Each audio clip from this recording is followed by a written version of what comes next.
What it do, comic babies? I'm Bunkmaster B, and today we are talking about my favorite read of 2022. And if you saw the near mint condition video, you already know that my favorite was Kaiju Score, Steal from the Gods, written by James Patrick, drawn by Rembrew, out from Aftershock. I adore this book. I love this book. I cannot say enough good things about it.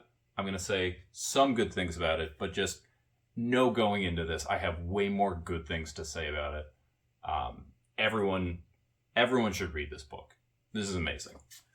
First, go out and read this book, the original Kaiju Score. This book is great. This book had a chance to be even better than that, and I want to talk about that.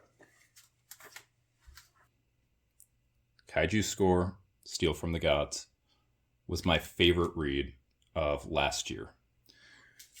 So you may have seen, I did a Yelling About Comics a while ago about mostly about this series. It was about James Patrick itself, but this series right here, Kaiju Score, the original, and about how fresh and invigorating this series was. And Steal from the Gods, I had a lot of expectations going into it, and this met every single one. So in the original Kaiju Score, which you can't see, but is right there, don't know why I threw it away, because I was grabbing it. The main character of this one is Marco. He's right there. He's the planner of the heist, so he's the one who brings it forward. He's the one who's assembling the crew. He has all of the details.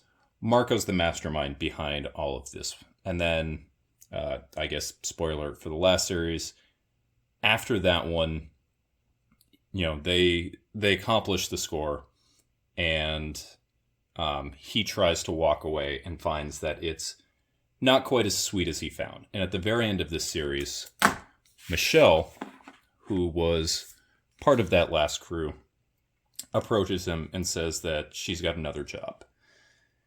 And in this series right here, we get to see Michelle really come into her own as a character. And almost more than the score itself, the beauty of this episode is just watching the character progression of Michelle. She's got a small crew that she's in charge of, and needing to alternate between staying the imposing leader of the gang and just realizing she's never done this before. She is still pretty new to this world, and she's doing a lot of fake it till you make it. Also, before we go any further, I just have to talk about Rembrew's art is very, very stylized. It's not going to be for everyone. But man,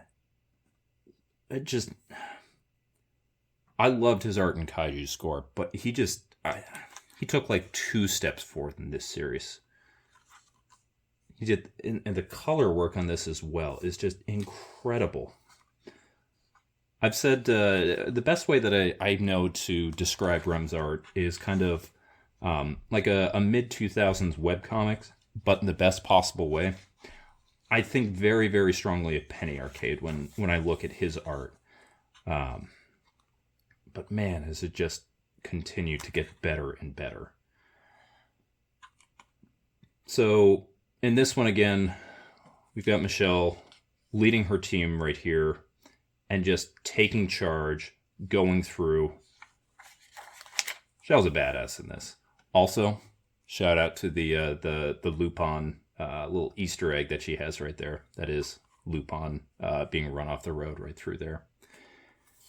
And as you can probably guess from the title, this is the story of her new crew being set up on a new job that once again needs to or involves a kaiju. So in this case, for this one, they're not using the kaiju as the backdrop to their particular score. This time the score is happening within a kaiju.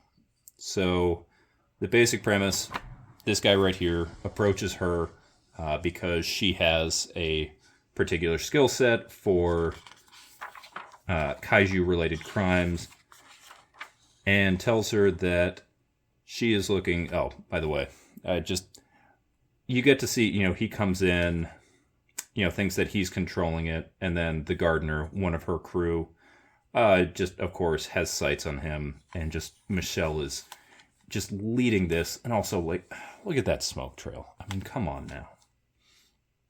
Just, I love Rem's art in this so much.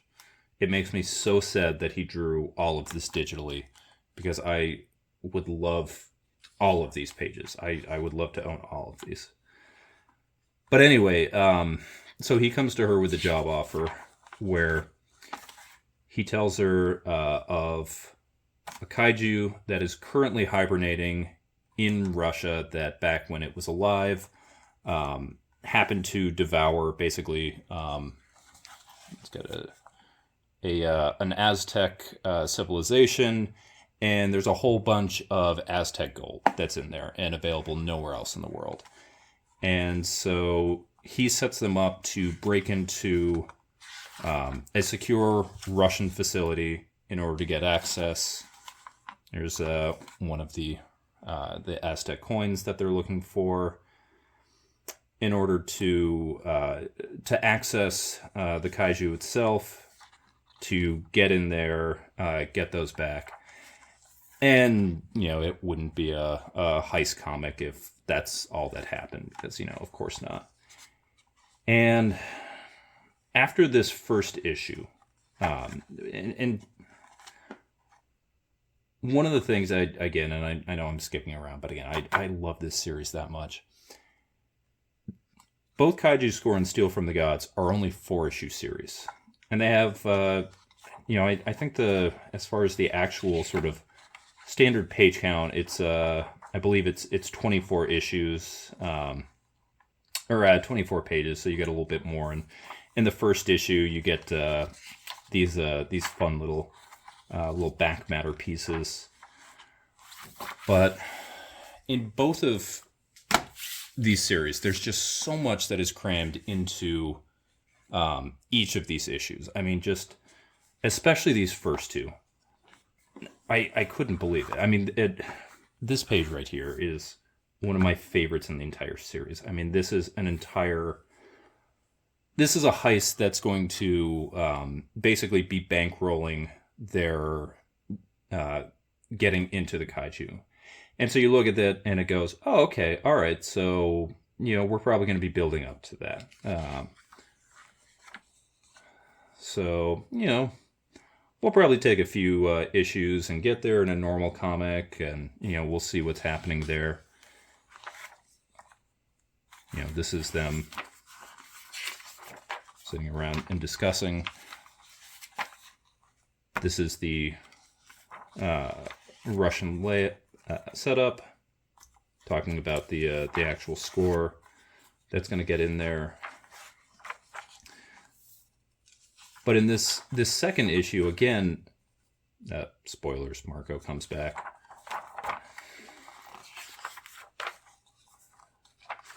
You basically get 2 scores for the price of 1.